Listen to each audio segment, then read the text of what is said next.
All right. Good evening, everyone. Welcome to Corey Empowers. And tonight, Corey Empowers presents Mental Wealth Wednesday with none other than Aunjanue Ellis. We are welcoming Aunjanue here tonight as a not limited to the fact that she is a two-time Emmy nominated actress as well as an Oscar nominated actress, which we are so proud of her for her work in the roles that have led to those nominations, but for her overall social justice advocacy and using her strong voice for the benefit of others. So tonight we are celebrating still World Mental Health Day that was officially on October 10th. But as you know, I believe that mental health and wellness is a prioritization that we all should have 365, and it is a global matter that we should address 365 globally. So tonight, Mental Wealth Wednesday with Aunjanue Ellis. Thank you so much for joining us tonight. Thank you for having me. I appreciate it. Absolutely. And I see you have on that beautiful red. We cannot let this night go by without acknowledging that both of us are members of Delta Sigma Theta Sorority Incorporated. Hello. I this was not intentional, but I can't help myself, I guess. That's right.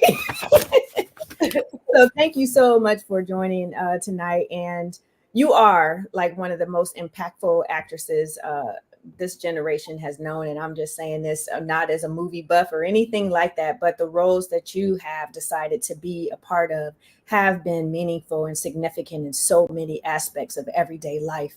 So while you operate on a high level in terms of your acting career, I would really love to know about what motivates you in terms of selecting roles. I've seen it quoted that you you have mentioned it could be your pocketbook and something of interest, but there are significant details that you look for in roles. And could you share that with us tonight? Well, first of all, I just want to say thank you for what you are doing. Uh, Corey, not not enough work has been done, not enough attention has been paid to mental health issues in the Black community. I still think, even though there has been more attention to it in the last few years, I still feel there's a great deal of shame attached to it. And so I thank you for what you are doing. So yes, I thank you for that. And I feel honored that you would want to talk to me at all. So in terms of like what I look for with the roles that you know, I choose, Well, thank you very much. I appreciate it. yeah, I think there's a gap between.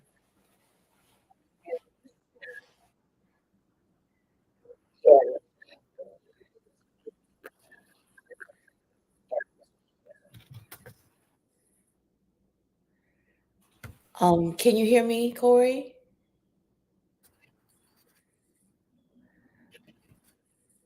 I think that there's a delay.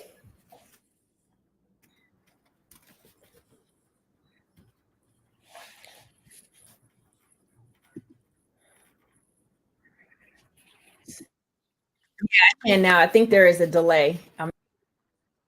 Yeah. Okay. How about now?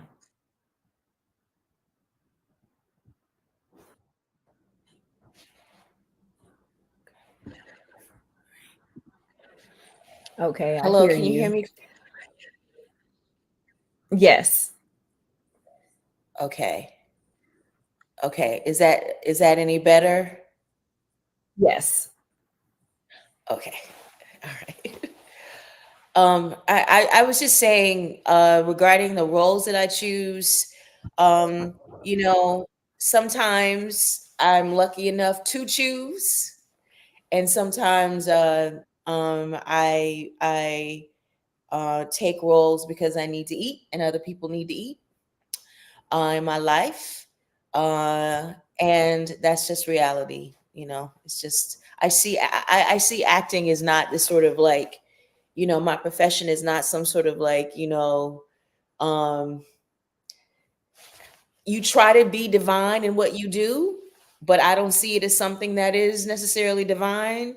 I see it as a job. It's the job that I have. It's a job that I'm able to take care of myself and take care of other people while doing it. So when I am able to, make some selections and be selective, what I try to do is do things that are reflective of the women in my life who who took care of me, who made me what I am. As good as bad as that is, I'm still grateful. I'm here, and I've been able to survive because of what they imparted in me. And so the first thing that I do is make sure that I'm doing something that honors them, and that can vary and range from playing someone like Oracene Price, Dr. Maddie Moss, or it can be someone that not necessarily is not necessarily a favorable person. You Mhm. know, my mother went through a time when she was not very well respected, Mhm. by the people in her life. But she that kind of that version of who we are that deserves telling as well. Right. That's very important for us to understand and acknowledge and see the benefit and the positive nature in learning from experiences when they're not so good or favorable, Mm. as you say. And what do you feel is a way that we can use those experiences so that they can be favorable? Well, I think the power of cinema and television and theater, if you do that, is you have that experience, and your ability to be able to your having access to something that reflects you or Mm. speaks to you in particular. Do you know what I'm saying? And you can feel you feel less alone. It can be a launching pad for you to actually talk to somebody in your family and say, you know what, that thing that we saw tonight, I've been going through that. I have not wanted to talk to you about it because I've been afraid, I've been scared. So I think that those you feel less alone, and it gives you an opportunity, it gives you the material, right? To use to talk about and share what you're going through in your own life. I really appreciate that. I recently read an article that interviewed you and and you talked about the movie going experience and that it's not one dimensional, and that you want people to be able to go and see a movie and be able to talk about it, and that you pray that conversations come out of it. And I see that in so many things in terms of pop culture. It's like serving as an icebreaker in various aspects of our lives. Um, for example, there is a movie that touched me so, and it is still very significant in my life. And it was a TV movie. It came out in 1994, starring Diana Ross, and it's called Out of Darkness. And this Mm, is a movie that may not have meant anything to anyone else, but it meant something to me. mhm, And she portrayed a woman who, in going to medical school, started to exhibit behaviors attributable to severe mental illness. And just seeing the preview of that TV movie when I was in college, I didn't have a VCR, so I wanted to make sure I was in my dorm to watch that movie. But what I saw were aspects of my own life with my mother and my grandmother and all of us living in the same household at that time, or wow. previous in my life. And I saw that reflected in a TV movie. But Yeah. even more significant, it showed me that what I experienced and what I still experience with my mother was not just limited to my mother and I. This was a global issue that has significant impact on a lot of people's lives.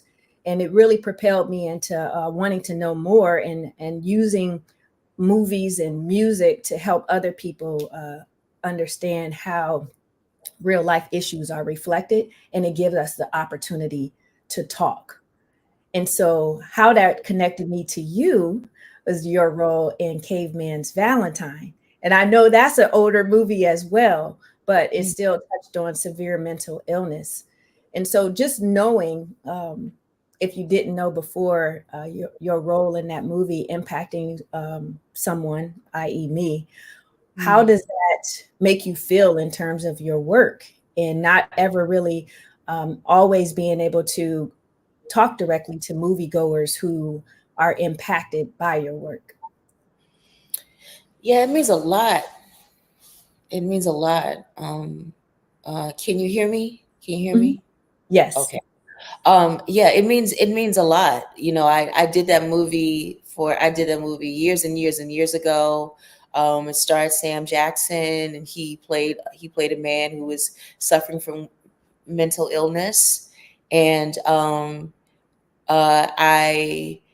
play his daughter, and I'm trying to he is living in a cave, and I'm trying to help him, and Yeah. feeling frustrated because I ultimately can't, you know, at least not in the way that I want to. So it means so much to me, that because you're right. I did that movie forever ago. I don't know how many people even saw it. You know what I mean? I don't think a whole lot of people saw it, but somebody saw it. You saw it, and it mattered to you. It mattered to you. So I'm very grateful for that. Yes. And I'm sure it matters to others, and just even more, just because you have to go into so many different characters.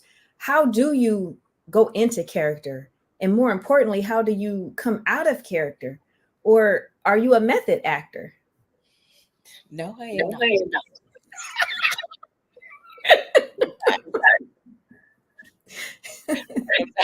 That sounds serious to be a method actor, like, and almost a little bit, I don't want to say it's dangerous, but like that takes some serious guidance in your everyday life if you are a method actor. And I just wanted to know a little bit more about it if you are a method actor. Yeah, no, I'm not. I'm not a method actor, and I don't honestly. I'm not the most educated, not the most educated actor in the world. I went to school for it, but I didn't learn a whole lot, and I'm just being real.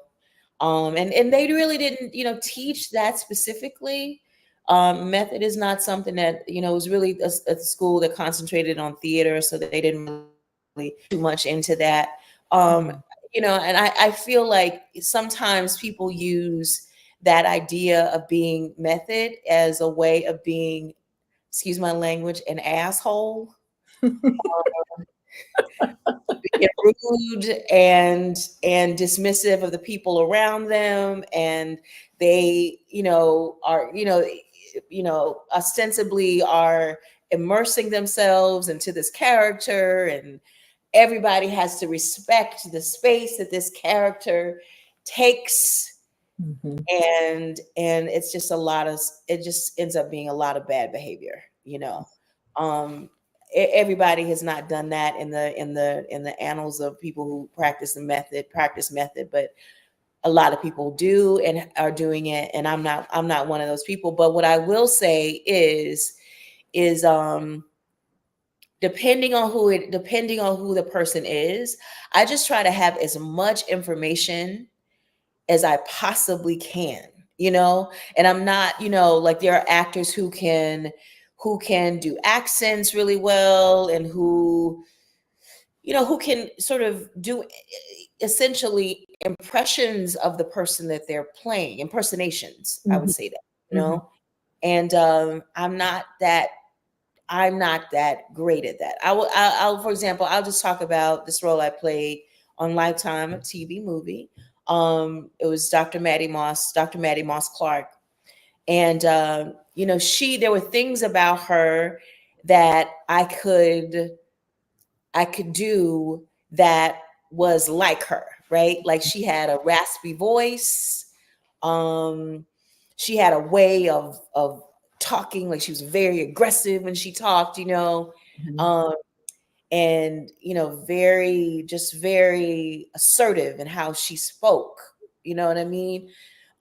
So there were things that I could tap into because I could look at her and look at her and go, okay, I can sound, I can sound like that. And Mhm. one of the things that I would end up doing is I would scream in a pillow. Like I would go into a closet on set and scream into a pillow so I could get my voice to sound as raspy as I could. Mm. And I haven't seen the whole movie, but I looked at a clip of it a couple years ago, and I thought I was her. Mm. It's just 2 seconds, but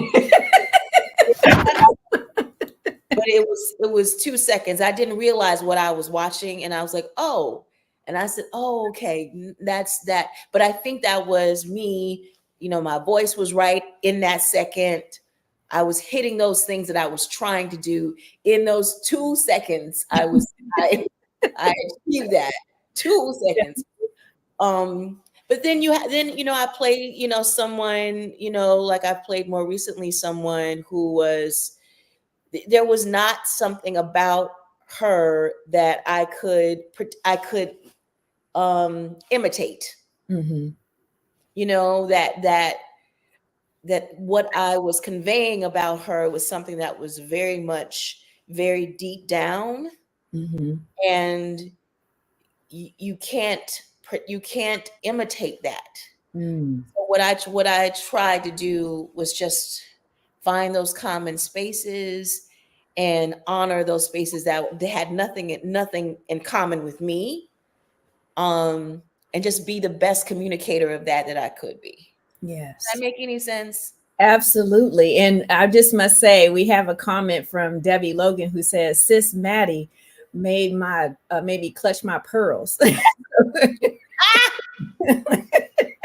Girl, me too. Yeah. Too. That was a very, very good movie on Lifetime. Lifetime been coming correct with the movies now. Yeah, Really they touching on hit on some it. stories. So I'm not mad. I am not yeah. mad. So you are a proud Mississippi native, and you were able to. I read that you were able to work be at home because a part of the movie about Venus and Serena Williams was in Mississippi. So when you have opportunities to be home, how does that impact your ability to fully invoke the roles that you portray? Well, no, it was. I think I probably was talking about The Help. Actually, Oh, The Help was shot in Mississippi. okay, So, makes sense. Yes. yeah, and there have been times when I shot in New Orleans, and I live really close to New Orleans, so I could go to work from home and come back. If I didn't feel like staying in a hotel, I could just go home. But Venus and the King Richard, I forgot the name of the movie. King Richard was shot in Los Okay, Angeles. right. So I mixed Mhm. that up because they are from Los Angeles. Mhm. And it makes sense for that to be there. But as a proud Mississippi native, you've worked to bring about equality and freedom within your state. And really, what happens there could also potentially impact other parts of the country, but especially for Black people. I just would love for you to share how you feel you're able to use your voice in that way to bring about equality and freedom, not only in your state, but how it could impact the rest of our country. Yeah, as goes Mississippi, so goes the world. And unfortunately, Mississippi gets ignored, and it's sort of looked at as the poster child of segregation and discrimination and racial violence. But the reality is the United States of America is the poster child of discrimination, segregation, and racial violence. There's nothing that separates Mississippi from anywhere else in this country. Mhm. Absolutely nothing. Mhm. I think that at a certain point in its history, that there was just so much happening at a concentrated amount. When the town that I'm from McComb, Mississippi. At one point, it was called the bombing capital of the world. Mm. So, the work that I've done has been specifically about was specifically and still is about the flag, the Confederate flag of the KKK that was a part of the Mississippi state flag. And, I just did it because it was necessary. It had to be done. It had to be done. And I come from a long line. I think most of our mothers and grandmothers, great grandmamas, they never looked to be heroes. Mm. You know what I'm saying? I think now we just want to be acknowledged and seen for the work that we're doing. But they didn't have that energy. They just did it because it needed to be done. Like they had to make sure that we survived. So Right. they did the things that they needed to do in order to do that. They didn't call it feminism. They didn't call it even womanism. They just did it. They called each other. You know what I'm saying? They called each other and they just did the work. Right.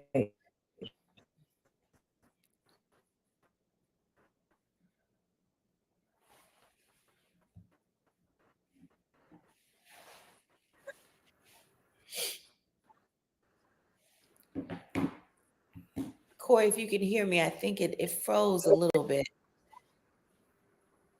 The help, right? Like these women were just working every day because they needed to work to help take care of their families. But ultimately, their stories helped. Oh, okay. Yes, I'm talking about.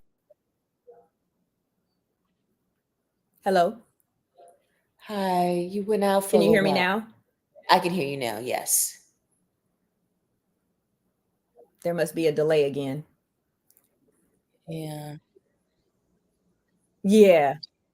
Okay. So, in talking about the help, especially being filmed in Mississippi, those women were going to work every day because it needed to be done to help their households to be able to survive. But ultimately, their collective stories helped to shape an opportunity for better futures for all of them. In dealing with that, a lot that was experienced in our country, how did your role impact you at that time, or just reenacting those scenes? I know you had brief parts in it, but how did that impact your role in the overall aspect of the movie? Well, first of all, The Help was written by a white woman. So these women were, they were amalgamations of women she knew, but this was the imagination of a white woman. Mm. I have to say that. And it was directed by a white man. Um, so and I know Viola Davis has said she regrets being in it. Mm. I don't regret being in it. Um, I think that it is a learning tool for how these stories should be told in the future. Um, I think if we're going to tell a story about, you know, our women who were domestic workers in the South during that time, that that story should be told by Black women, and it should Mm. be directed by Black women. Um, and this industry that I'm in constantly has to keep learning that lesson. It Yeah. still has not learned that lesson, but it needs to keep learning that lesson. My aunt was a maid, and she used her work, domestic work, to get her through. It funded her nursing school, and then Mm. before she left this earth, she was instructing nursing at a college. Mm. So I don't there was a lot of conversation about, comparing The Help with the Tuskegee Airmen, Mm. right?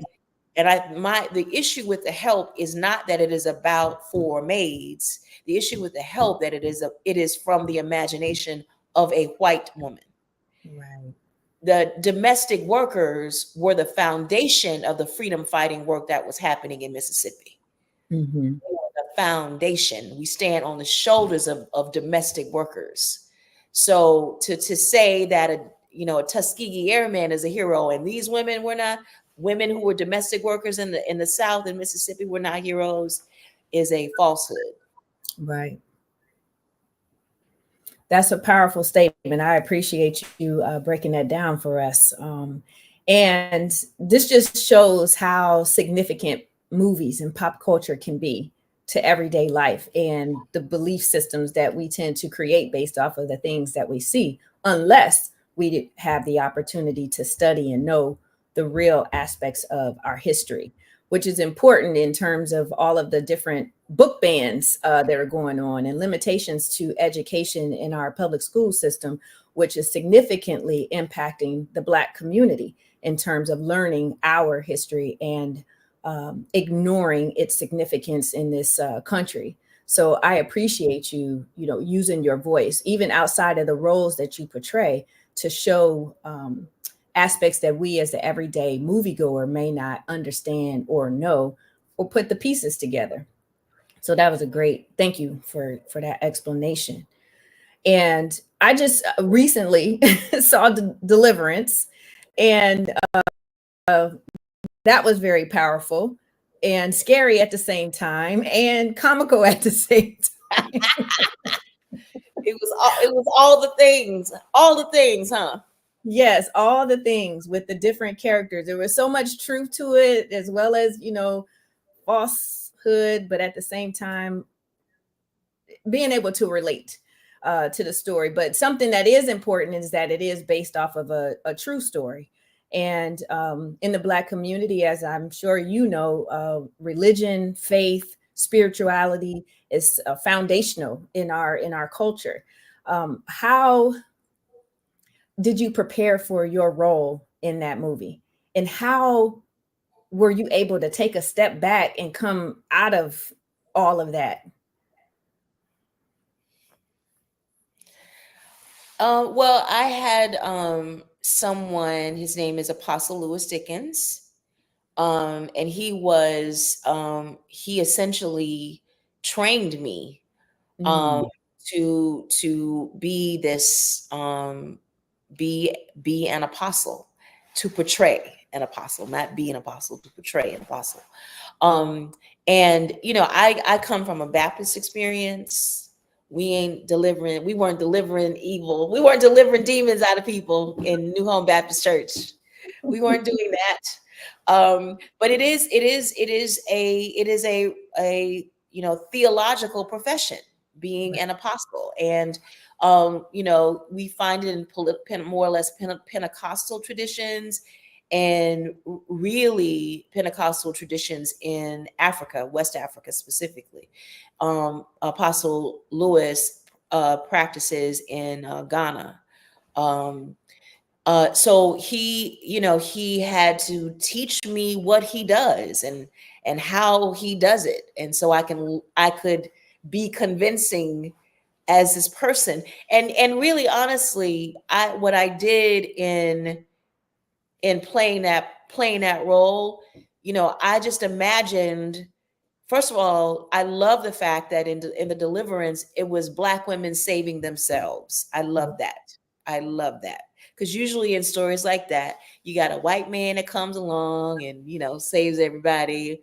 But these are Black women who were saving themselves all the way around. And I just felt like this was justice work that I was doing. I was freeing this family from something that was costing them costing them their relationships, affecting their financial stability. And if that is not a metaphor for living Black in America, I don't know what is. So yeah, I just felt like that character, Apostle Bernice, was a bit of a justice warrior. And yeah, I was trained really well by Apostle Lewis. Okay. But when you're dealing with like spirits, I know this one aspect of acting, but at the same time, some people can look at it as, opening the doors or the gates to spiritual things that we may not want in our lives. And was there a part of your training or learning from the apostle that helped you to close those doors or close those gates to anything that may have entered during your preparation for that role? Yeah, I know because I felt like I was on the right side. Mm, You know what I'm saying? I was on the right side. yes. Um, so I wasn't afraid. I was not afraid. I was not Mhm. afraid. You know, you on the right side. You're not. Nobody can shake you. Right. And I felt like she was like that, and I feel like that in my life. You know, when I feel like I'm about some bullshit, I can be shaken. But when I know that I'm not, you can't shake me. You can't shake. Mhm. And it's interesting because I don't know if you're aware, but there was a lot of conversation in Mhm. church communities and the larger church community about the deliverance. Just people speaking out and saying. I mean,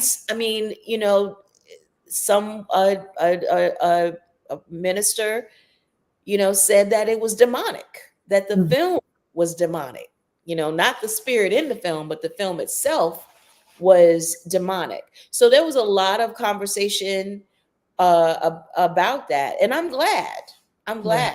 glad. I'm glad. I think it's what we were talking about earlier. That films can be a launching pad to have conversations or have talks about things that we otherwise wouldn't do. Right. You know what I mean? Absolutely. And Yeah. it's important to have those conversations, open conversations. So, we believe different things. Our belief systems are based on our experiences, or, if you were brought up in the church, based on whichever denomination your church experienced or presents. And some of us find ourselves as we get older, removing ourselves from some of the limitations of our denominations or spiritual upbringing. And so I think it was important, at least for me, because I feel like I was sheltered in some regards and kind of just strict on the Christian thought, the Christian theology, and maybe some have even considered me to be what is the current phrase?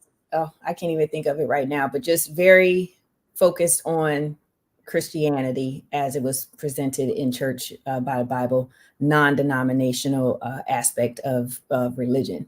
And so for me to watch the deliverance, I felt it was expanding my willingness to see religion or the church portrayed in a different way. And I think that it's important to have the conversations to be able to help people to see that religion is presented or believed in different aspects, different ways, hence the different denominations. So I appreciate the opportunity to watch it, and also to have conversations about it. So again, thank you for your role in it and giving us something to talk about. Listen, the way I feel about it, if you ain't talking about it, I ain't done my job. Like I have not done my job. That's how I feel, honestly. Like if I had Absolutely. not, gotten under your skin a little bit, and people had issue with, me and Dr. Maddie. Like they would say things, I don't know what to feel about this woman, Hmm. and I feel like if I make people sort of, be conflicted about who I am on screen, I feel like I'm doing my job. Right. Absolutely. And it just came to me, evangelical. That's what I couldn't think of earlier. Oh, Watching TBN, Trinity Broadcast Network with my grandma, and just oh, evangelical. So that is what I have bordered on.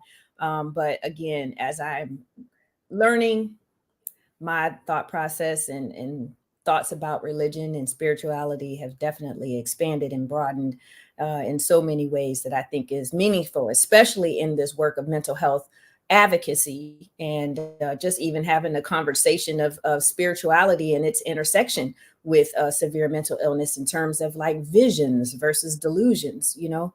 So Oh, again, just being open to those conversations. can you talk about that a little bit? Because I've never thought about that.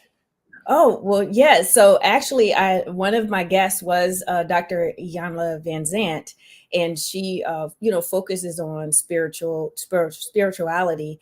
And so we discussed some of the commonalities with severe mental illness, such as the delusions, being on different planes and seeing things that other people may not see. In Yeah. terms of severe mental illness, is two of the significant symptoms are hallucinations and delusions. But there are some, like shamras, who believe that they're able to help a person and guide them into understanding and working with their delusions or hallucinations or Mm, visions. mm, But that takes a lot of work, and it takes a lot of commitment to focusing on that versus a mm, person who is untreated, has untreated severe mental illness, and it can become dangerous in terms of not being able to control the symptoms and sometimes the dangerous delusions that they may have, leading some to cause harm to others or cause harm to themselves. But one documentary that I watched to help me to understand more about the intersection of severe mental illness and spirituality is called Crazy Wise. And I rewatched it in preparation of my conversation with Dr. Van Zant. mhm. So Oh, watching the Deliverance was also kind of a part of me preparing for that. mhm. You I know, like culture and I like movies and trying to use the movies to explain mental health, specifically severe mental illness. I feel mm, like it gives a better opportunity for people to relate and not be limited by stigma, embarrassment, and shame. Some of the things you mentioned earlier in our conversation, and just understanding that these are like real people who just are experiencing symptoms related to a brain disease. And we need to normalize the conversation. And seeing these images portrayed in movies and on television, pop culture, helps us to have those open conversations and understand how it also shows real life situations for people. yeah. I think that's so fascinating. I've never really thought about, really thought about that, because I haven't, had this kind of, um, yeah, engagement with it, and how spirituality can intersect with the difference between delusions and visions. What's interesting, the reason why that's affecting me just a little bit extra is more profound, I would say, is my mother had delusions. She had Parkinson's. Mm, And delusions and hallucinations, probably is more apt word. Hallucinations was a symptom of her mm, Parkinson's disease, and so it started off where we would be in the house, and she would say, there's an alligator outside. mm, And we, of course, not to not insult her, we would look, to see. yeah. We do, because we do have alligators down south, at the park down the street, so it's not completely crazy.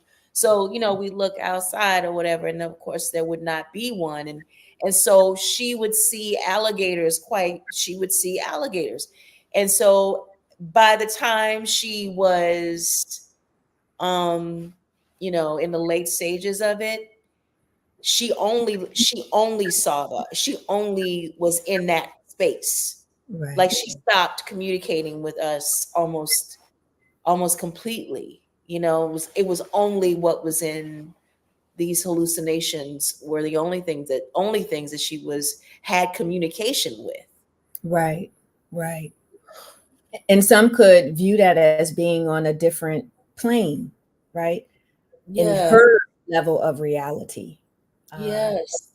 just because we don't see it doesn't mean that it doesn't exist or that it doesn't happen.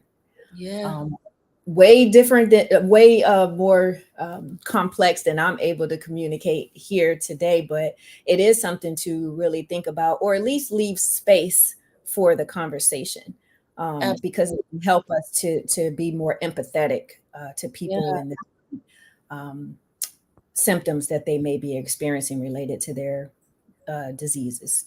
So Yeah. I appreciate you sharing about your mother. And maybe that will help others who are listening today to know about things that may happen with their loved ones, and just ultimately knowing that there is help available. And as I usually always share on these lives, as well as through my social media platforms, there is help available. There are resources. It's not to say that this is easy or going to be easy, but it's definitely can be easier knowing that there are resources available, such as 988 instead of 911, a number that you can call nationally for mental health and substance use crises. Also, NAMI, the National Alliance on Mental Illness, and also Mental Health America. There are a wide range of resources, organizations, podcasts, books, movies that can help you to have a better understanding of mental health conditions as well as mental illnesses. Those words are used interchangeably, but ultimately, my distinction that I share with people, and you can also read about, is any mental illness, AMI, versus severe mental illness, which is SMI. And severe mental illness, you're dealing with psychosis, you're dealing with hallucinations and delusions. So while any mental illness, let's say depression or anxiety, sometimes the symptoms can be, simply taking a break, right? But sometimes medication is involved. um, Leaving severe mental illness untreated, unfortunately, can be very dangerous. So I just encourage people to learn all that they can. And you can go to my website, CoreyEmpowers.com, and download my mental wealth guide that gives you a lot of these resources. So please take a look and have that opportunity. Again, I just want to take the moment to thank you so much, Aunjanue, for joining me tonight in this discussion. It is so powerful. And I, again, truly appreciate being able to talk to you about Caveman's Valentine. And I hope that you could take with you forevermore that you have directly impacted someone who, has a parent that lives with severe mental illness. But before we close out, I would just love to talk about this article that I read. It was in Elle magazine, and it's called Aunjanue Ellis Taylor looks back at her most iconic roles. Um, Caveman's Valentine wasn't one of them. No, I'm sorry. I'm just kidding. I'm sorry. I'm just kidding.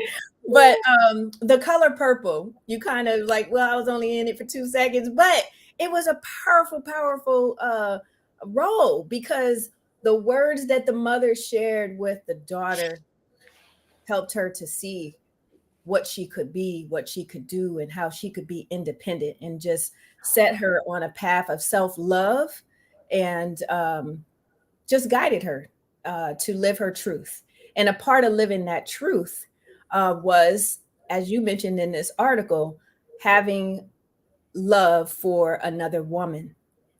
You have used your voice in terms of queer identity, freedom, expression, liberation.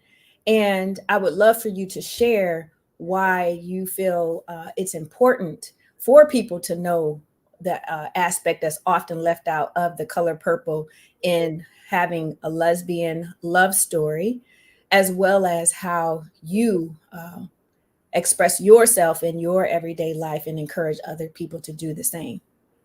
Well, I think that's why. That's exactly why. Because people walk away from The Color Purple, the musical, and some would walk away from the original and not describe it as a lesbian love story. Mhm. They Mhm. call it, oh, it's about sisterhood. Do you know what I mean? It's, Woman empowerment. yeah, well, all those things, and it don't have nothing to do with these two women who were in love with each other. Right. And Alice Walker is a bisexual woman, Mhm.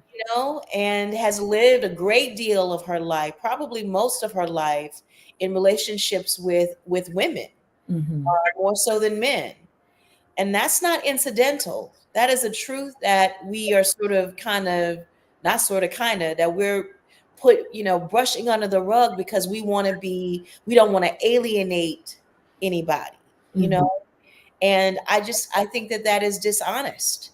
And I've spoken out a little bit about how I feel that the movie itself did not do justice to that. And I'm not, this is not a complaint about anything. This is just a reality, because Right. it's not, you know there's The Color Purple, but it's 10 other things that we could say that about. And that's why I have to say it. That's why I do the things that I do, because I'm erased in the stories. Mhm. I'm erased in them, and I the way to correct that erasure is to write yourself in. Or So, write it on your sleeve. write it on my, Saw that red outfit. yeah, to write it on my, and Yes. say it. Clearly it has to be said, because in these big moments where we could, show that Black women have actually been in romantic relationships with each other since we have been here, since we Right. were alive, Right. right? We Right. have these moments, instead of us facing them and embracing them and celebrating them, we Shy away from it that part. and Yeah. ban it. Now, let me tell you, because I read the book, The Color Purple. I was reading the book, Color Purple. I was in the sixth grade. And my teacher took the book from me and told me that it wasn't age appropriate. And I thought about it as an adult. I said, I don't even think she gave me my book. She didn't give me my book back. I love it. You like, where's my book? But I bring that up because I wanted to see The Color Purple back in the 80s for my birthday. I think it came out around my birthday, and that's what I wanted for my birthday, was to go see The Color Purple. So Uh-huh. I don't, it wasn't in, that first movie that was directed by Steven Spielberg, right? And I didn't get to the end of the book Alice Walker wrote, but it wasn't until I went to a play in Cleveland, Ohio at the Caramoo House that I saw the love between two women expressed. And I'm like, I didn't know that The Color was about that. I didn't know. And then I believe the play on Broadway showed it, but not like the book, of course, and not like how it was presented at the Caramel House in Cleveland, Ohio. So I do appreciate you sharing, your position in terms of representation.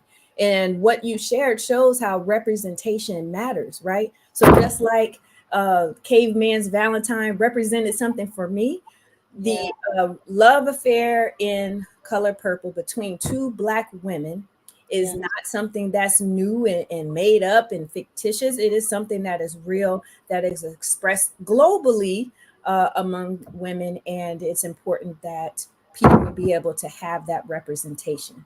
So I truly appreciate you sharing your thoughts on that.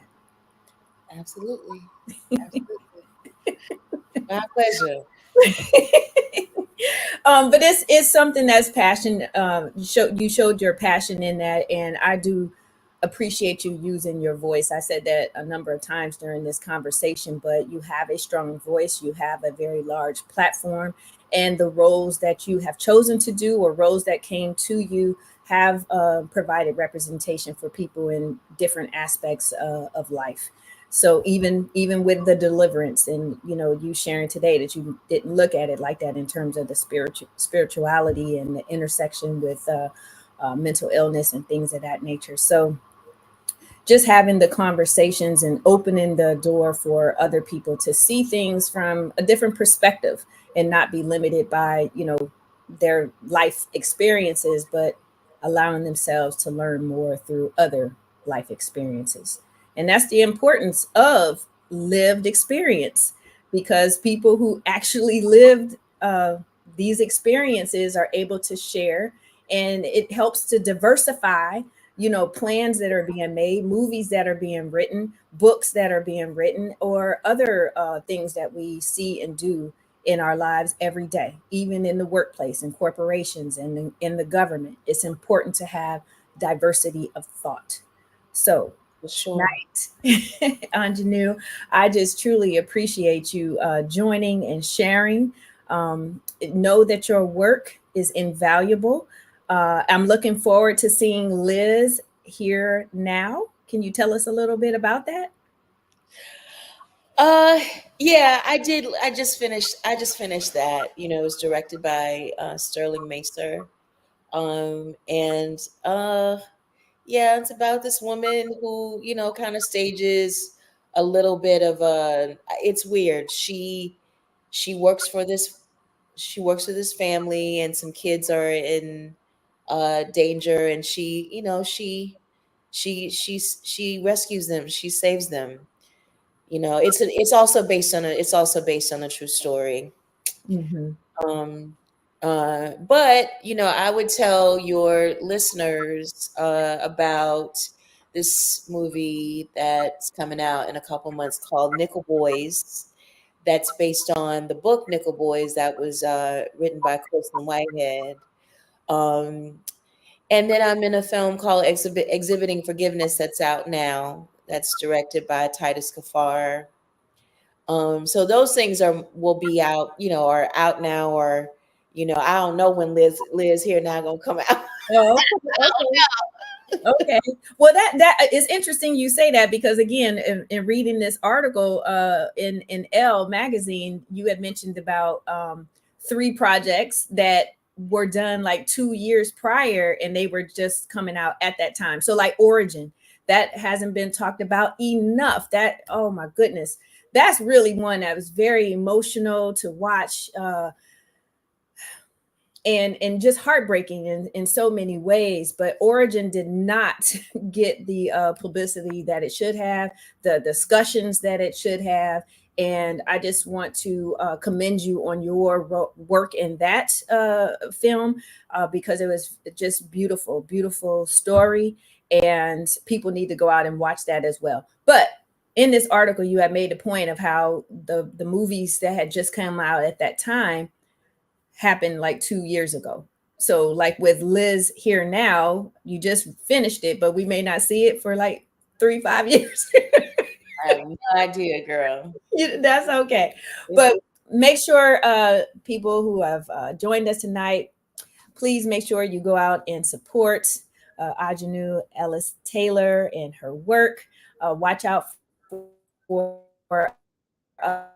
upcoming projects that she mentioned tonight, and just keep a lookout if for things that are coming up in the I didn't hear a lot of what you said. future. Ajanu, we truly appreciate you again joining Mental Wealth Wednesday with Corey Empowers. And I hope that you have a very good evening that are coming forward. Thank you. Thank you. Take care. And with that, we'll say good night. No, I just want to say thank you, and I applaud you for the work that you're doing, and keep going. Can you hear me? Sorry, it went out again. Can you hear me?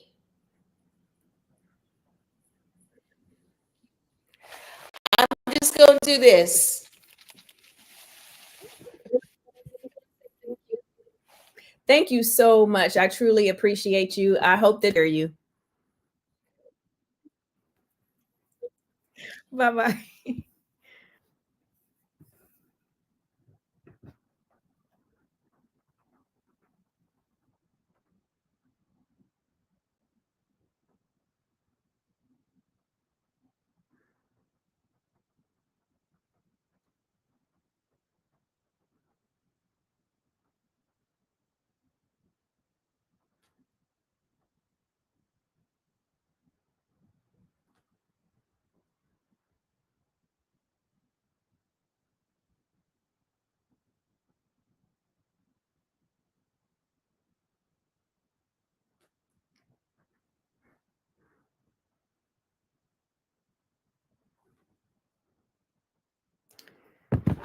Oh, what the heck?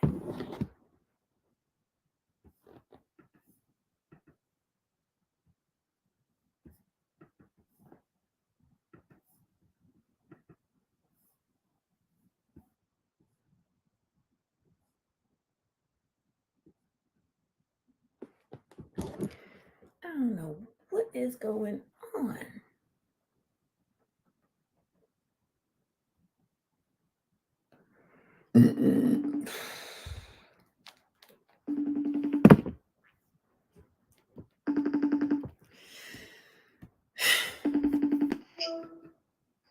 Uh, I